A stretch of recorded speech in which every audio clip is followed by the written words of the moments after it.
Senator Boyer. Thank you, Madam Speaker. Today, I'm honored to be here speaking on Algonquin land, which is unceded. I'm rising to draw attention to and to celebrate a group of incredibly brave and dedicated women whom I've had the privilege of working with over the past number of years.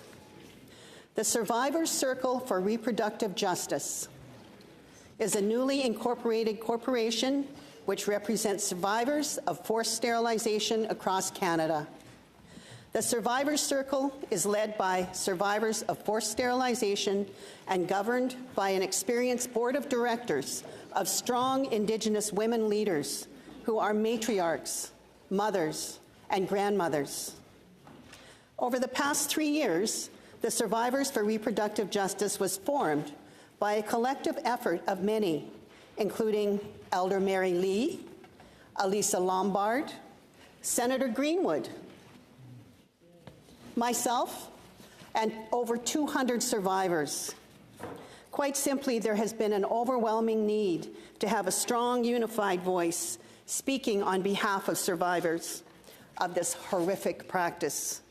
The trauma and pain that comes from being forced or coerced into sterilization is so deep and unlike other trauma that the women have felt they needed to be represented by their own voices so that they would have a strong hand in healing in the way that they have determined works best for them. We have formed a legal entity with the survivors leading the way. Beyond advocating for justice for those who have been forcibly sterilized and working to end this practice once and for all in Canada, this newly formed legal entity is looking at ways to engage with Indigenous communities not only in Canada, but across the world, to see how they can support each other and work towards a better world for all Indigenous people in all corners of the planet that we call home. This practice clearly targets Indigenous people worldwide. Even after the immense trauma the survivors have gone through in their personal lives, these women are committed to making sure not one more sister, mother, auntie, or daughter is subjected to forced or coerced sterilization. I am in complete awe of their strength, and I'm honored to continue to work alongside them and support their goals.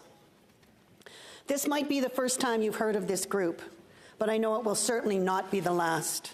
These survivors are getting ready to change the world, and I have no doubt they will, for they are the survivors of reproductive justice. Miigwech, Marcy, merci, thank you.